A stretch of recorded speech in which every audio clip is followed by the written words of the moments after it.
In our previous videos, we have talked about adenomyosis. What is adenomyosis? What are the symptoms of adenomyosis?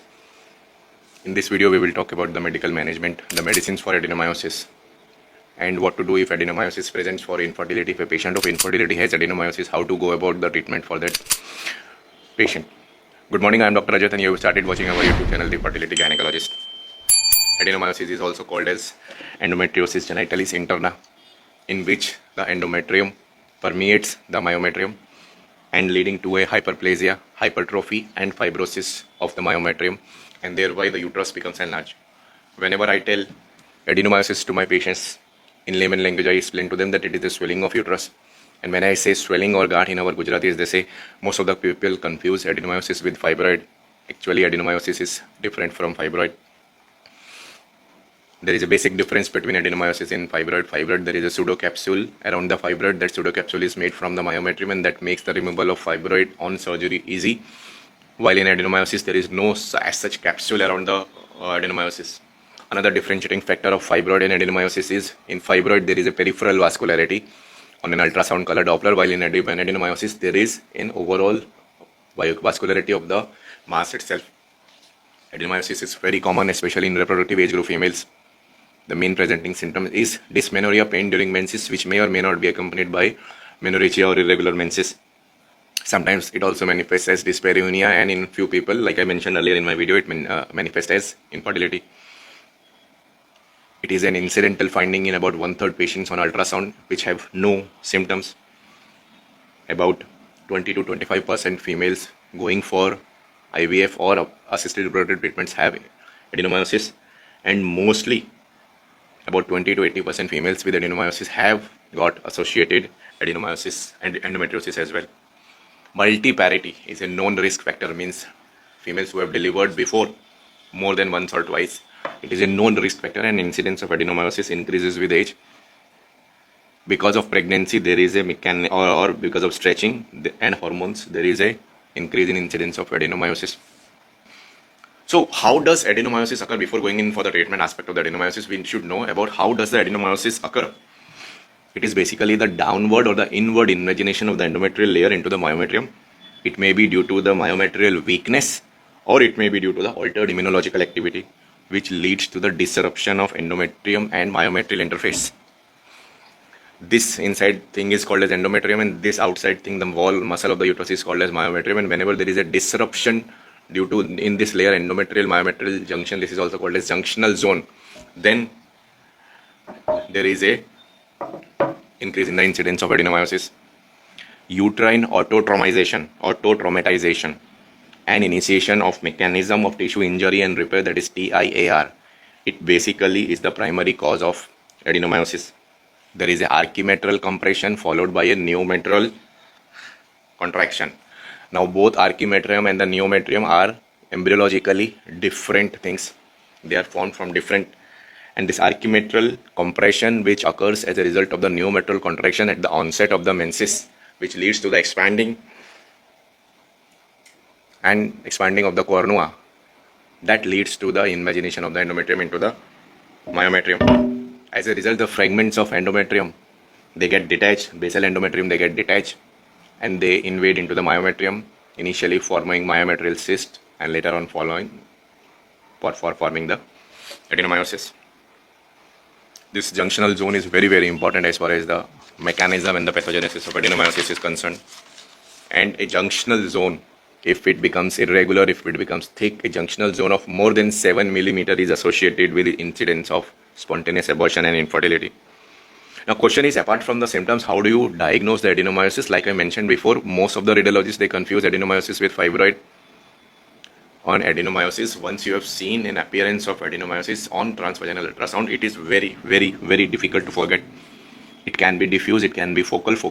Most of the radiologists confuse focal adenomyoma with fibroid. Like I mentioned before, in adenomyoma, there is a vascularity inside. If you put the color or a power Doppler on, there would be vascularity whole inside the nodule. But there is no capsule, there is a pseudocapsule around fibroid. So that pseudocapsule means the myomectomy can be done, while adenomyomectomy, the removal of local adenomyoma, is relatively difficult, because the difference between the normal myometrium and the abnormal myometrium, that is adenomyoma, there is no precise clear-cut landmark, and we have to go by feel. The surgeon has to go by experience to go for an adenomyoectomy. And as I'll come later on in the video, adenomyoectomy is a difficult surgery with more complications in the pregnancy later on. So how do you diagnose an adenomyosis on an ultrasound? It is usually an enlarged globular uterus with irregular thickening of myometrium.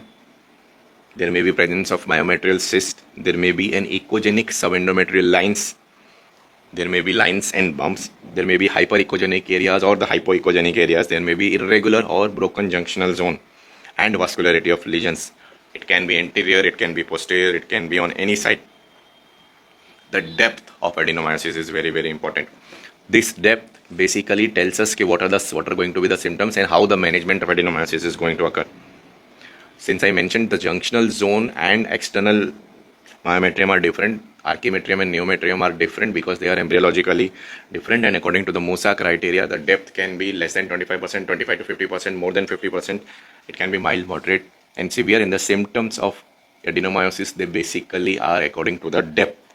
There is something called as deep infiltrating endometriosis, in which adenomyosis and endometriosis is disease in which the endometrium comes outside in the peritoneum through the fallopian tube, and as a result it forms the chocolate cyst around the ovary. In some cases, this endometriosis goes and attaches to the posterior wall of the myometrium, and it causes adenomyosis externa. This is different from the normal adenomyosis, and it causes typical question sign on the MRI. This type of adenomyosis, mainly of the external myometrium, is because of the deep infiltrating adenomyosis. And in those cases, we have to primarily go for the rectal shaving and adenomyoectomy of the myometrium.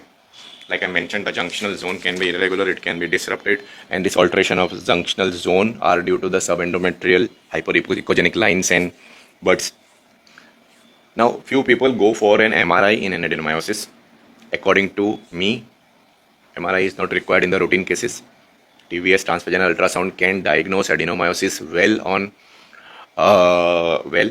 but MRI is important if you have to decide for the surgical line of management. For a focal adenomyoma, if it requires, the decision for the surgical removal is based on the MRI findings, whether we should go for surgery or not.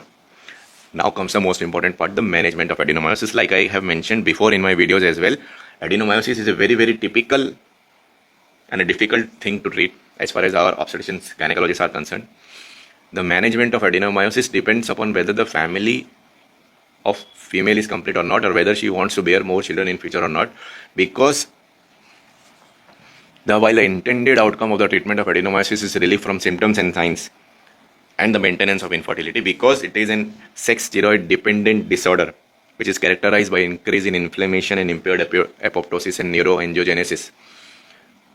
If patient wants more children in future, then treatment is relatively tough. If the female does not want more children in the future because it is an estrogen dependent disorder, we need to suppress the estrogen, we need to increase the amount of progesterone in the body, we need to suppress her regular menses, then the adenomyosis symptoms and signs can be kept in abeyance at that point of time. Truth be told, it is easier said than done.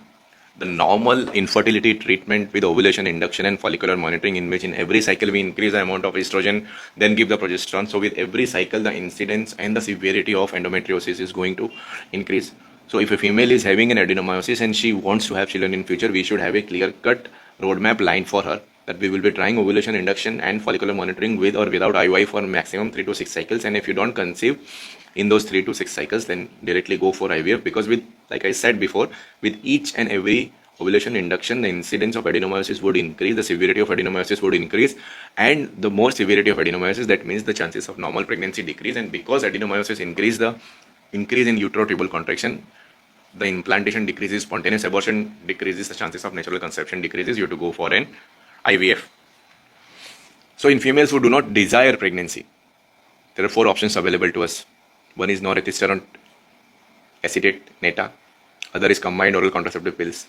Other is DIENOGEST, and fourth is Mirena. I'll come to each and every one in list dependent manner. Norethistron acetate, it is the most common. We can use Meperit, we can use Deviri, we can use any molecule of norethindrone acetate or norethistron acetate. The rationale behind using progesterone is to inhibit the estrogen-induced vascular endothelial growth factor and stromal-derived growth factor.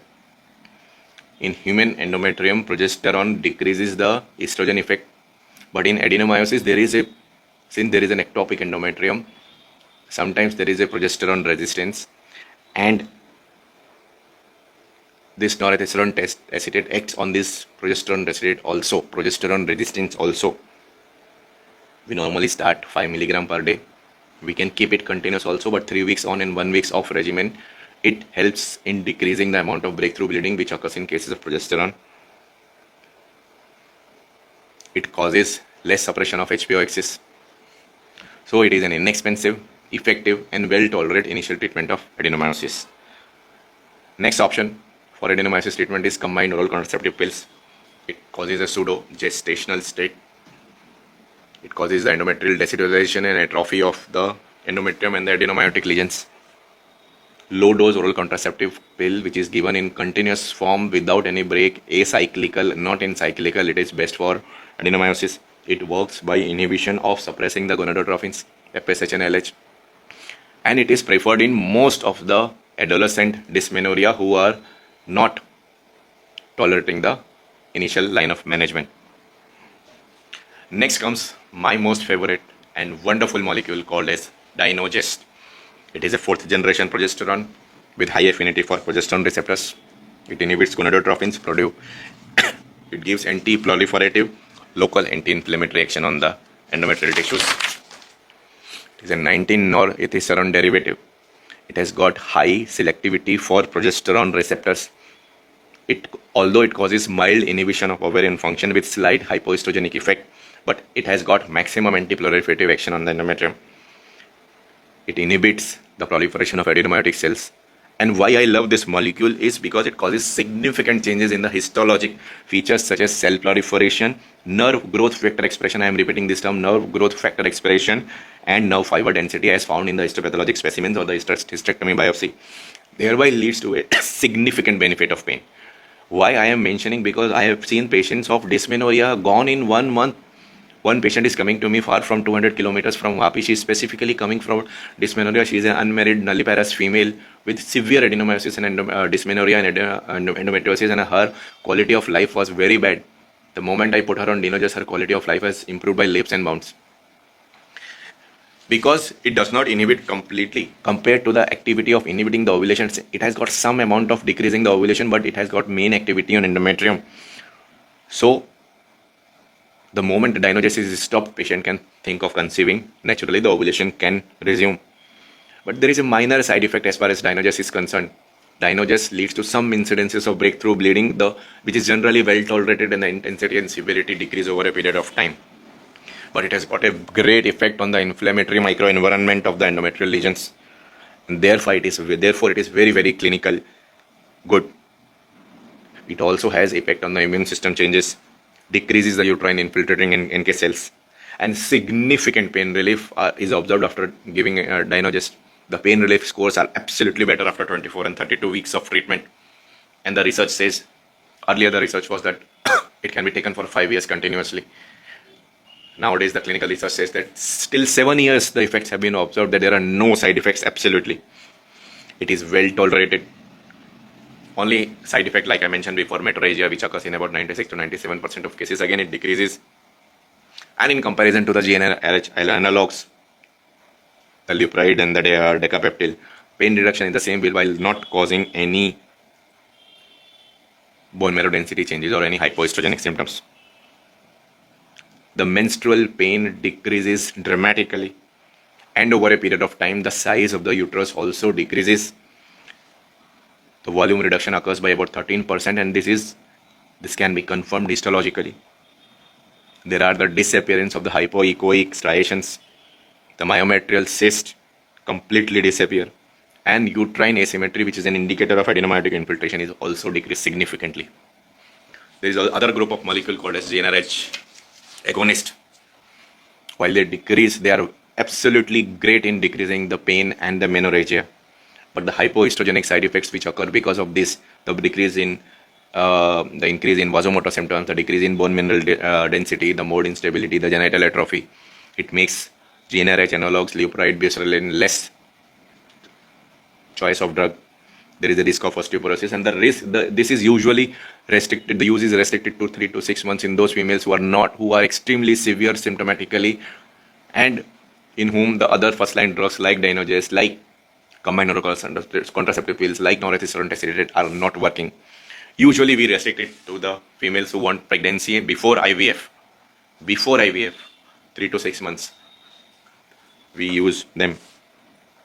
But there is something called as a buserelin nasal administration, which although decreases the estrogen, but it does not decreases estrogen to a very low level. It maintains the plasma estradiol in a therapeutic window and thereby does not cause many hypoestrogenic symptoms. It can be used. The newer novel drugs, Letrozole, the aromatase inhibitors, have been tried for adenomyosis. Aromatase cytochrome P450 and cytochrome enzyme is a key enzyme which converts testosterone to estrogen, and is typically found in the endometrium of women with endometriosis and adenomyosis and leiomyomas, but not in healthy women. So letrozole has also got an additional effect on treatment of adenomyosis. Those females who are not clinically, some females, what happens is we start with DIENOGEST. They are better for 4, 5, 6, 7, 8, 10 months. And then suddenly the effect of letrozole or the DIENOGEST wears off. In those cases, we may think of adding letrozole continuously. So both have got different mechanism of action. DIENOGEST would act as a progesterone and letrozole would inhibit the estrogen synthesis, and they would act in a synergistic manner. The action of letrozoles are compared to GnRH analogs. They decrease both in volume, both in menorrhagia, and they also act on the pain scores. There is one wonderful thing which has come in the market in the last few years that is called as HIFU, high intensity frequency ultrasound. This is a non-surgical, non-invasive management of the adenomyosis. There are specific machines available for HIFU. You just put the ultrasound probe on the top of the abdomen, and the focused ultrasound is sent to the lesion where there is, and it leads to the coagulative necrosis of the lesion. It decreases both volume and pain scores. It is more important in anterior adenomyosis because compared to the posterior adenomyosis, because the penetration of ultrasound would be less. However, in females who are considering IVF in future, it is better compared to the surgical management of adenomyosis, and in those patients in whom medical management is not happening or medical management is not giving results, HIFU can be considered in those females. Compared to the laparoscopic excision, HIFU shows significantly higher pregnancy and natural conception rates with significant effect on pain and bleeding. The last part is cytoreductive surgery. Like many surgeons think just because we can do myomectomy, we should be able to do adenomyomectomy also. It can be done in 2 ways. It can be done laparoscopically or it can be done orally. Ideally, laparoscopic adenomyomectomy excision should be reserved for focal adenomyosis. For more diffuse, there should be an open because it ensures more complete excision and more complete closure of adenomyomectomy bed. It can be a partial cytoreductive reduction. It can be achieved through wedge resection or transverse resection, or it can be a complete cytoreduction using diathermy or a cold knife. After the adenomyosis is removed, the uterine walls are either closed in the double flap, triple flap, or it can be closed in the complete triple flap manner. If it is closed in an open surgery, it ensures a better closure and thereby less chances of uterine rupture in pregnancy. Mirena is another option for adenomyosis. Mirena is a device like copper T. There is a T-shaped device in which the drug releasing device levonorgestrel 20 microgram is released per day, and it ensures 100 times more concentration of levonorgestrel inside the uterus local tissues, causes endometrial suppression, decidualization of the endometrium. It causes reduction in the junctional zone thickness and thereby a total uterine volume. It causes shrinkage of the adenomyosis tissue. The advantage on pain scores are tremendous.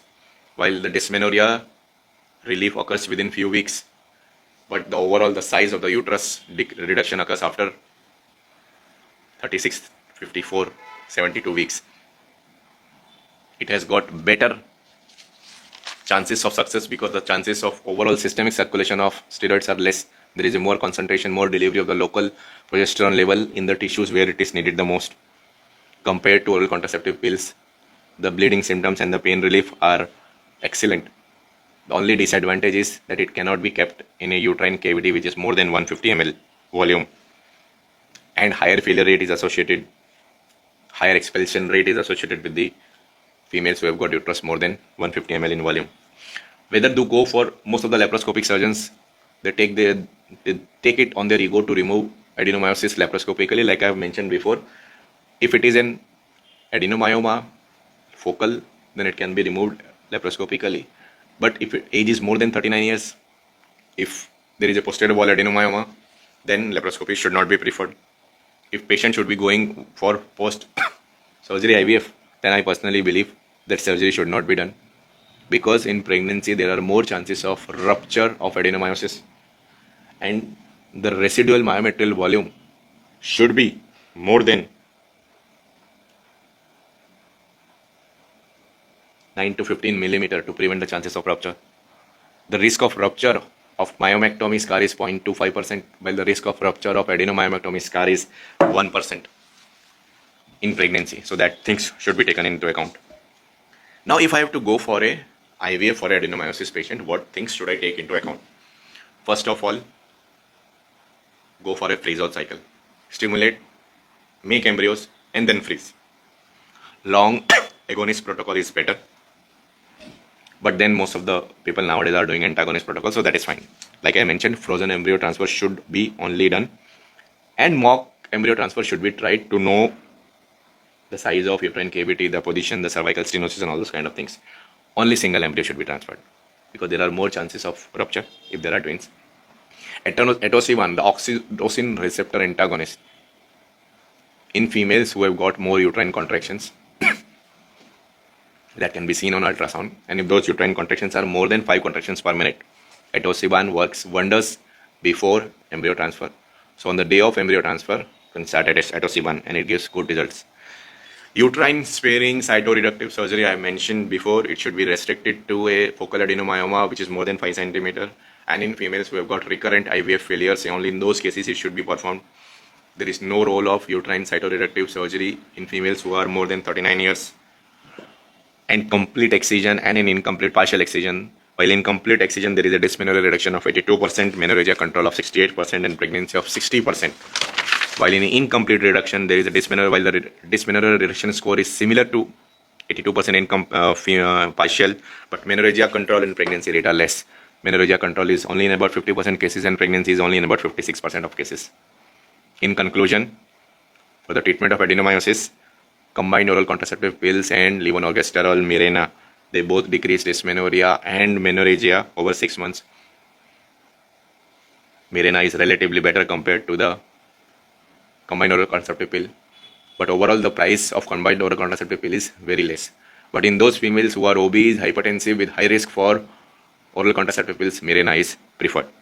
DIENOGEST is best for dysmenorrhea, and over a long period it is a well tolerated option. The only disadvantage is the price factor at this point of time. The one tablet of DIENOGEST is about 50 to 70 rupees of different companies. But if somehow the price factor can be controlled, this is the best long-term option. It will prevent the use of hysterectomy. New recent molecules like GnRH antagonist elagolics have come up in the market. The trials are going on. The final results we are not sure at this point of time. And before IVF, I would prefer the use of GnRH agonist like buserelin or Luprolide or decapeptyl with Letrozole 2.5 mg twice daily for 3 weeks before frozen embryo transfer. This will shrink the uterus, this will decrease the uterine NK cells, this will keep the uterus quiescent, the junctional zone would become slightly normal, and the uterus would become more receptive to the transfer. This was our short take on the adenomyosis treatment and infertility. Please like the video, please share the video, and please subscribe to our channel. Namaskar, bye bye.